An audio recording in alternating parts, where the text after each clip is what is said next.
Hello, friends, and welcome back to the shop. Today is Sunday, November 16th, and it is a sunny but cool fall day here in southeastern Pennsylvania. What should we expect for mid-November? But yeah, you can see a little bit of the sun coming through the window here. It's quite nice. And you're going to see me often looking off in that direction because I'm checking in with my audio monitor, which is over there right now. Uh, it sounds like I got a big piece of equipment that's monitoring audio. Computer screen is over there. The camera screen is over here. So anyway, yeah, I've had a couple of glitches and I can't figure it out. It's somewhere in the wiring. It's not a software issue. It's actually a hardware issue, but I cannot sort it out. Like the cables all test fine. Anyway, we'll figure it out eventually. That's not the point of today's video. Today's video barely does have a point, but we'll see where we go with it. I should say that I am enjoying LJ Peretti Thanksgiving Day in my Rick Blackmore. And for you astute super fans that watched me on Friday night during the live stream, yes, I did smoke this pipe on Friday. Yes, I'm smoking it again on Sunday. It's just what I do. So I like the pipe.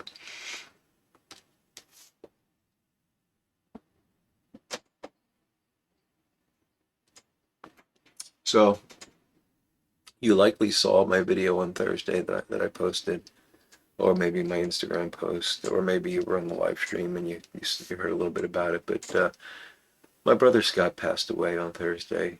We knew this was coming. I've talked about him many times now here, and I want to first off say that I'm not gonna get into that today. You know, Thursday was an emotional video for me. I don't normally uh, get that emotional in video. And if you watch and you think, well, that wasn't emotional, then you know what kind of guy I am. Uh, but I don't want to focus on that aspect of things. But I do, as the second point, I do want to say thank you again to everyone because the outpouring of love and condolences and prayers and just supportive statements and things like that have just been phenomenal, absolutely phenomenal, and unexpected and just wonderfully comforting. So thank you for that. Um, but what I wanted to talk about more is sort of an odd coincidence of sorts. So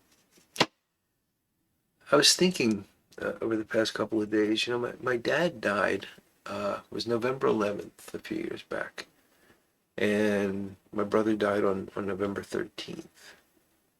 And I was thinking, well, that's, and then my father-in-law passed away, I guess it's just a little over a year ago now. I think he was late October, perhaps very early November. I don't remember the date. Um, but yeah, it's interesting that I seem to lose a lot of people in the fall. I believe my mom passed away in September. I should be able to remember this stuff. And anyway, I was just thinking about wrapping that up with the whole Thanksgiving thing because, you know, this is the time when we're reflecting on our lives and being thankful. And how do you handle loss in this time leading up to Thanksgiving? And, yeah, I guess I've thought about it in the past, but never really sat down and worked through it myself. And this in this time, it's a bit more acute. So I thought, well, let me put some thought into that. Let me see where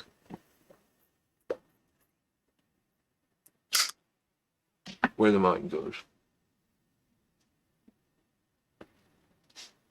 How do you juxtapose a great loss, something that's painful and fills you with a sense of grief, with a time that is designed to be entirely focused on the things that we have to be thankful for?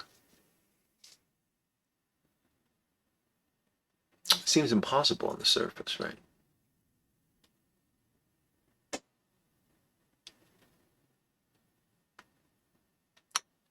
But grief, loss, these are all terms of negative space. These are things, something has been removed from you. and you can grieve objects as well as people, so grief is not something that's specific to people. You can grieve pets, right? You've lost something.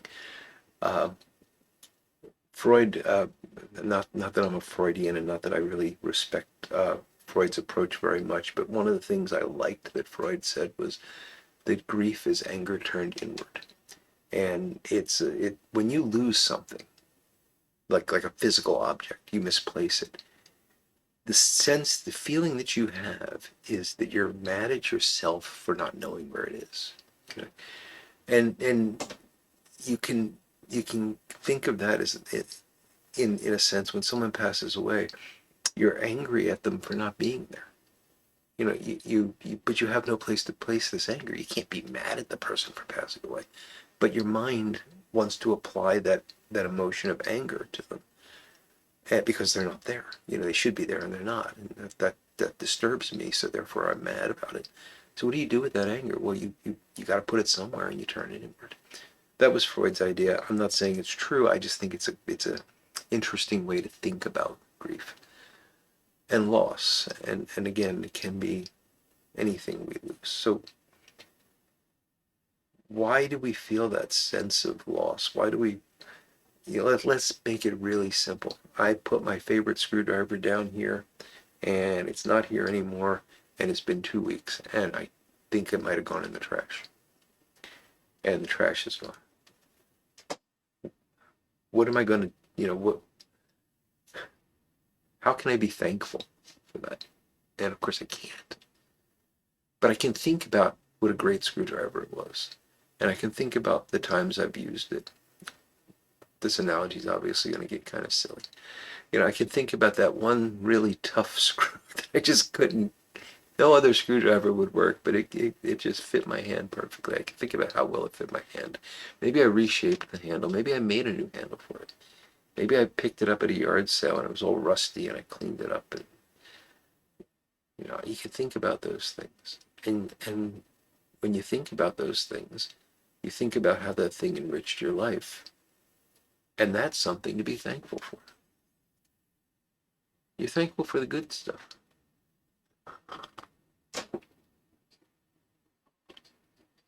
You're thankful for what you did have, not what you lost.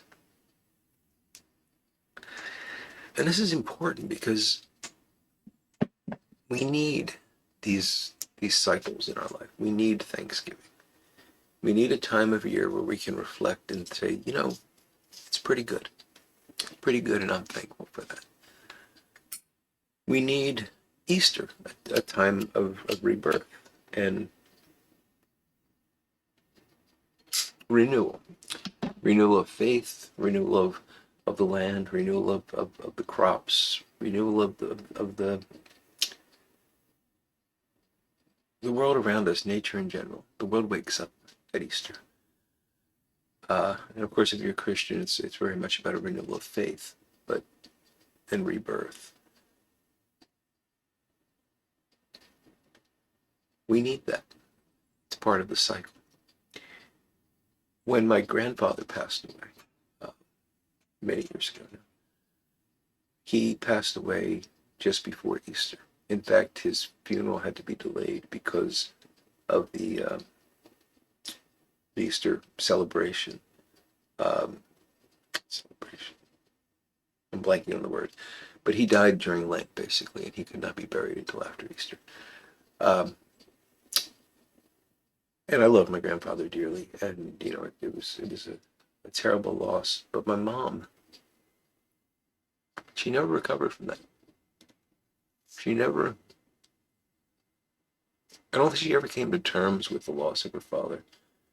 And she certainly never came to terms with the fact that it happened at Easter time, because I don't think she ever again celebrated Easter.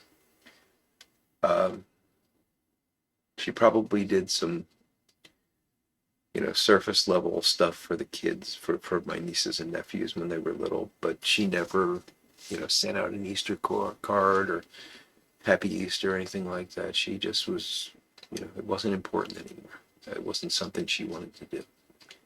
And I think that's worse than confronting pain, because you need that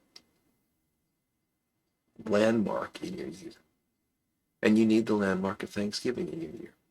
And I think that's part of why I try so hard to not convolve the two things. Like, oh, my dad died right before Thanksgiving. Oh, my brother died right before Thanksgiving. But instead, I think of it as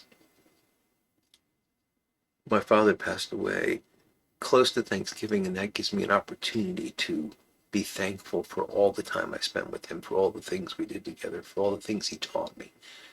You know, if you turn it around like that, it really becomes a wonderful celebration of the person.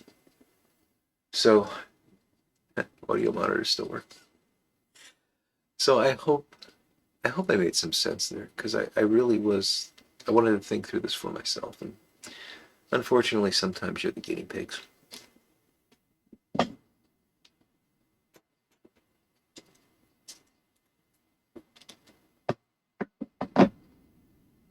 One last thought on this.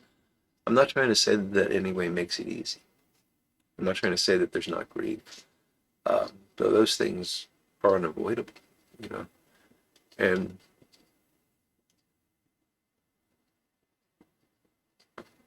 if you're dealing with this, with any grief in your life, uh, there there's two things that I can recommend. The first is talk about it. You know, find someone, a like-minded person in terms of your own spirituality. And if your spirituality is I'm not spiritual, then you know that's fine too. Find a fellow atheist, but find someone to talk about it. You know, get it out. And the second, and then this is more specific if you're a believer, is C.S. Lewis' book. I think it was called The Problem of Pain. Is really helpful.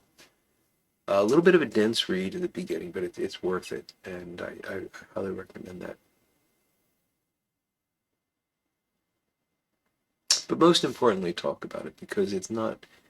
Sometimes we go through things like this and we think that we're unique. We think we're the only person in the world having this problem. How could the world be so cruel? But that's rarely true. And we only realize that by talking to others. I mean, that's one of the reasons why the whole concept of group therapy and meeting, and there's grief groups and things like that. They're very powerful because you get to see other people having the same, or in many cases, worse problems than you have. Let you sort of calibrate yourself against others. And that's important to do sometimes. We're all wonderful and unique and special and undeniably important. Yet our problems in reality are somewhat mundane, and we just don't see it because we're so unique and valuable and special. So yeah, talk to people, talk to like-minded people, and be honest.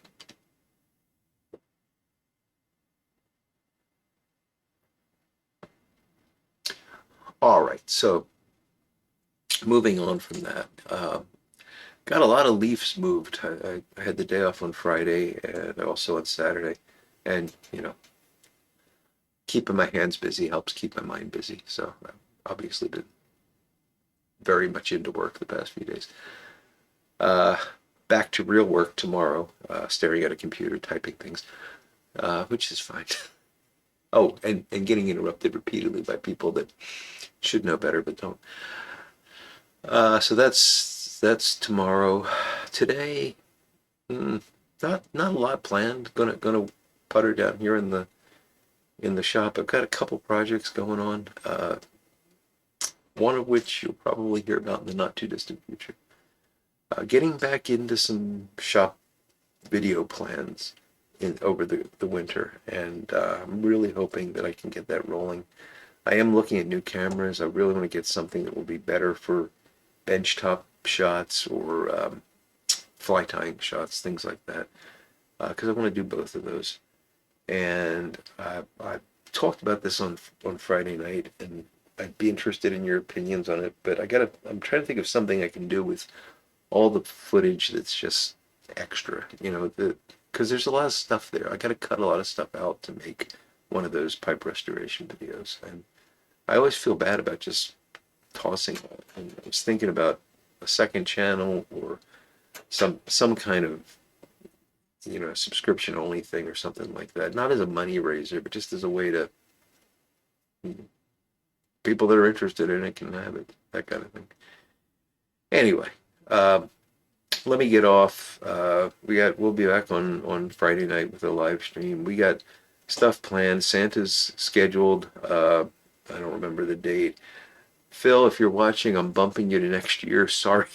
I still got to get in touch with Phil, but I'm just not going to be able to get a conversation with pipe smokers together for November, and December is going to be equally crazy. So we're going to resume that in January, and I'm really looking forward to that because I got some ideas for that series that I think are going to be quite fun. I think anybody interested in pipe making is going to enjoy it a lot, or interested in pipes. But with that, my friends, I will let you get back to your Sunday. I hope you have a wonderful Sunday and a great week ahead. And until we speak again, I will look forward to talking to you all again very soon. Goodbye now.